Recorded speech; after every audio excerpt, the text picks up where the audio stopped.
I came up here to Charlotte today to make $400. Find out if I did on this segment of the Gig Geezer. In my time working the Columbia, South Carolina market, I've often said that, hey, if I had a chance, if I worked the Charlotte market or Atlanta market, I could probably make a killing up there. And there are folk who kind of agreed with me that, hey, based on what they've seen me do, I could probably do it. And so I came up here to Charlotte today with every intention of making $400. And you're going to see how I did on this segment of the Gig Geezer.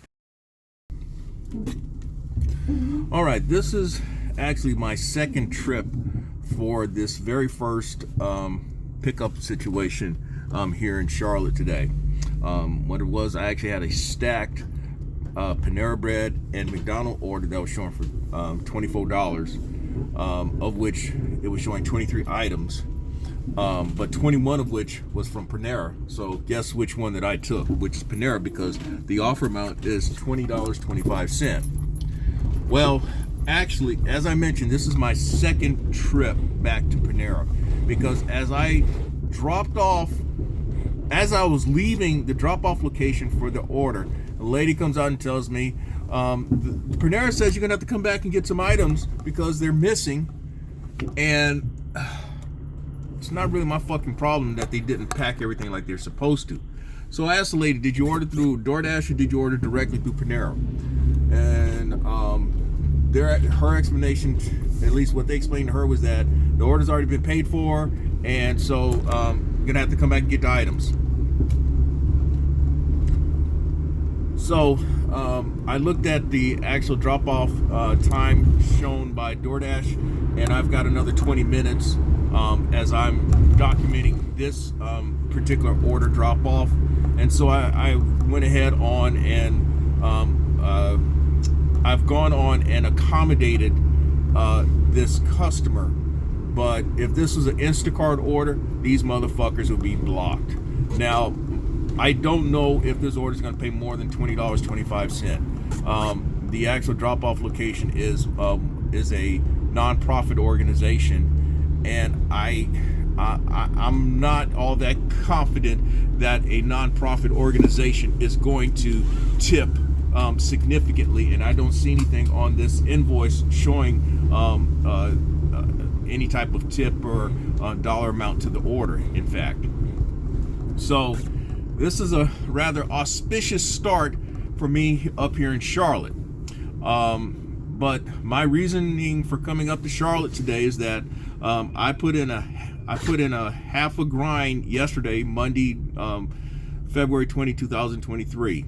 And with certain apps, I'm taking the chance on the fact that there may be opportunities up here in Charlotte as opposed to in the Columbia, South Carolina metropolitan area, which is my quote native market for these gig apps.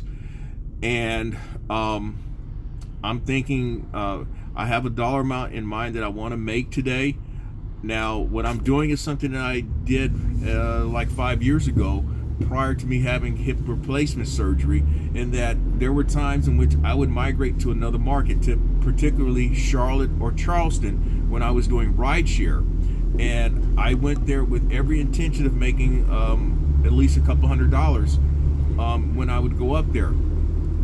Famously, my last time in Charlotte, where I really spent when I went up to Charlotte with somewhat of the same mindset and based on the same conditions, I made like $180 doing rideshare, and that happened to be the day before I went in for hip replacement surgery. So I'm not under those type of circumstances, but this is a day in which I want to try to make some money, and we'll see what happens today.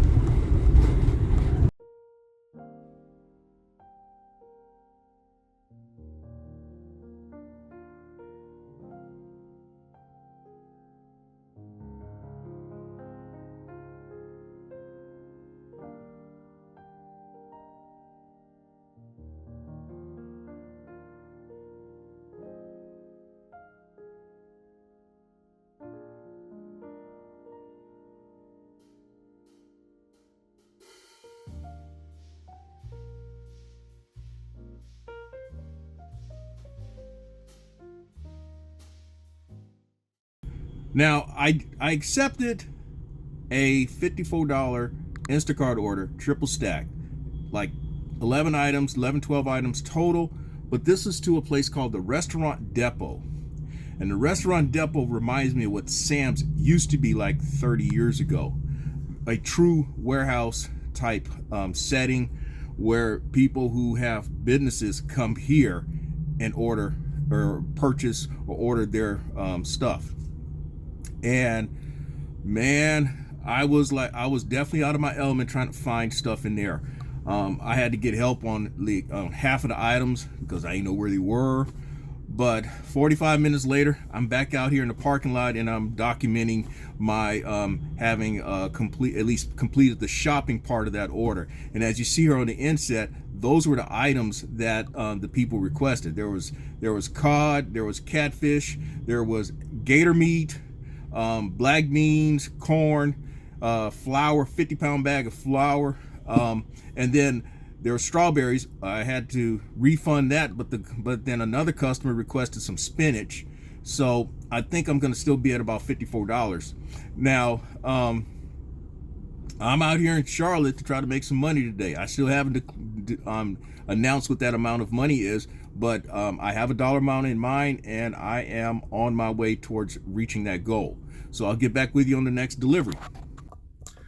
All right, I am in the parking lot of Walmart. I actually have just gotten my order that I'll be taking to this customer. This Roadie gig is going to pay $14.76.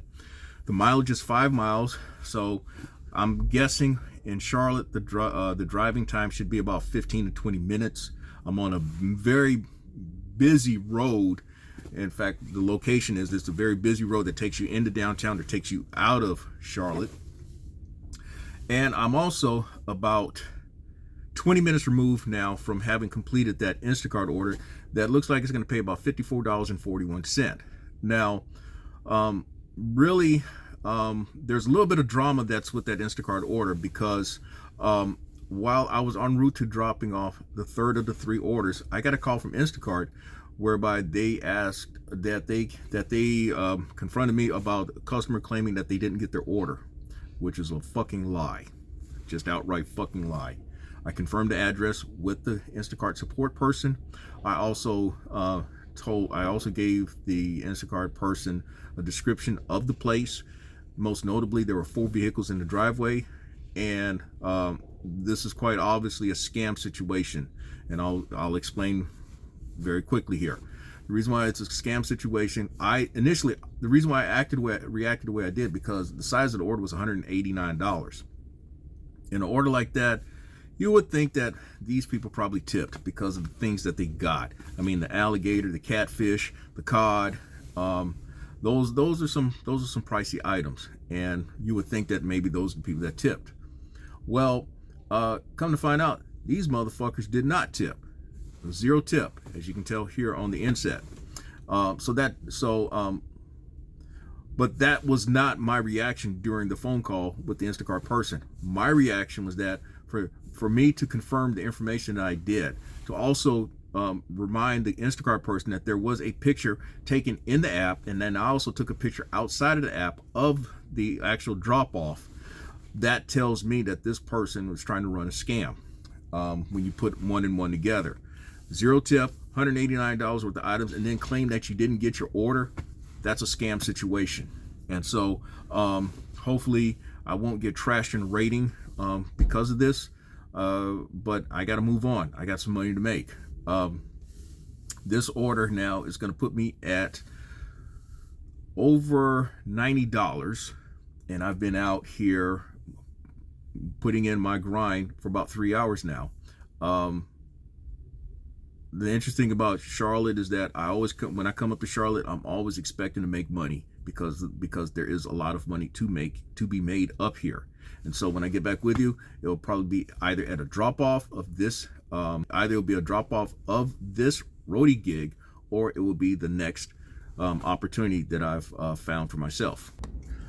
All right, it's been a while since I checked back in. The last time I checked in, I talked about the Instacart the last time I checked in, I talked about the Roadie order that I completed or accepted from the Walmart, and it went for $14.76.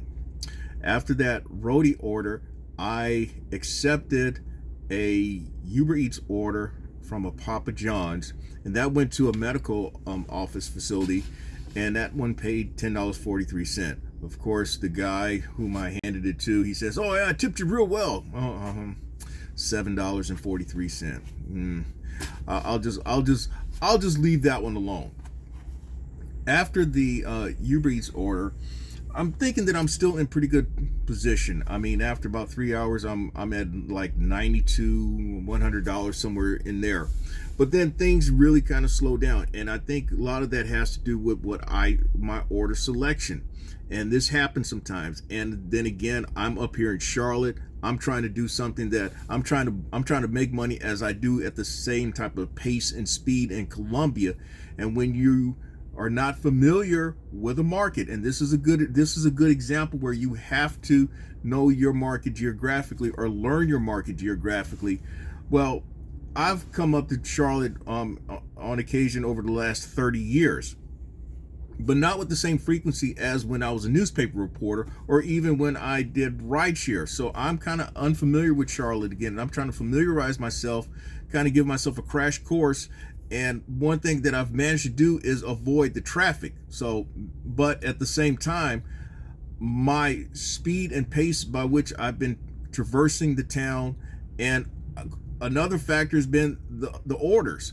I had a near miss. I'd like to think I had a near miss on a Roadie that was it was like a 750-pound payload. It was going to Anderson, South Carolina. Anderson is like 30 minutes from Clemson along I-85, about 35 minutes from Greenville, and an hour from Spartanburg. And from Columbia, it's like almost 2.5 hours. And what's most notably about Anderson, and I know I'm going on and on about Anderson. Anderson University is the 4-year school there. It used to be Anderson College, which was a 2-year school like 30 years ago when I first came to the state. Moving on. So that opportunity I missed was paid $144, and that is the screenshot of that order. So I'm thinking, okay, I'm at $92 or so. I can still pick up the pace. So I happened to catch an Instacart that offered $39 and change. It was a stacked from multiple stores, but the stores were like literally blocks from each other. But when you shop at Fresh Market, you gotta look for things. And then I shopped at Harris Teeter, and I've not really shopped in Harris Teeter since Harris Teeter left the Columbia market almost over 25 years ago. That said, I managed to get around Harris Teeter pretty good. In fact, I finished the shopping well within the allotted time that the Instacart app gives you for orders. The order appears to be paying about $40.23, so it paid a little more than what was shown. And then I happened to accept a stacked DoorDash order, and now that one is one when you're operating in an unfamiliar area, this is where knowing your market geographically comes into play.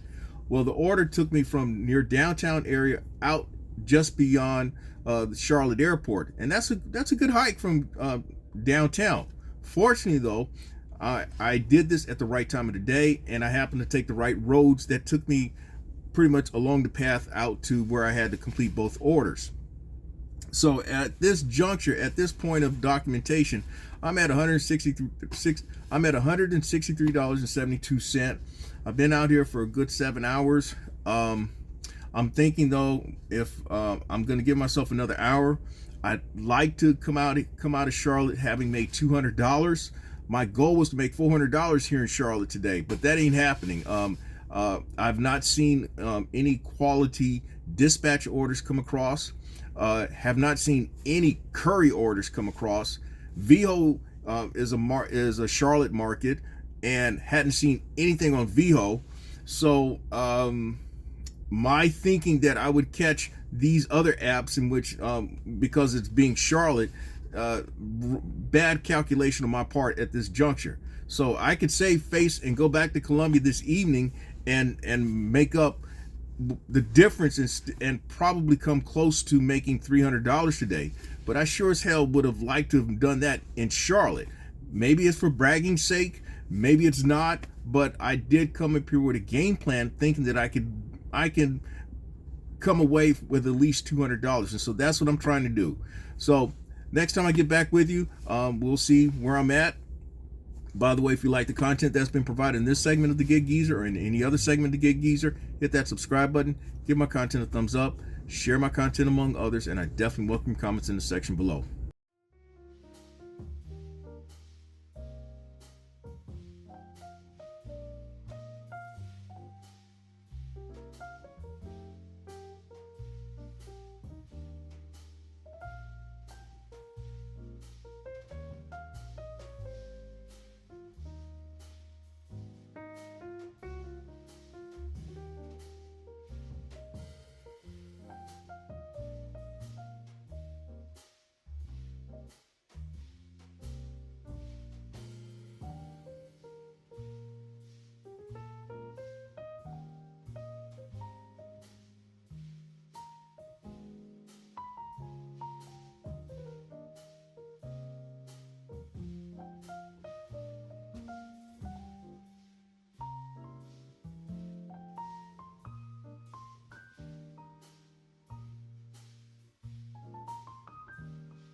I ended my time up here in Charlotte completing 3 more orders.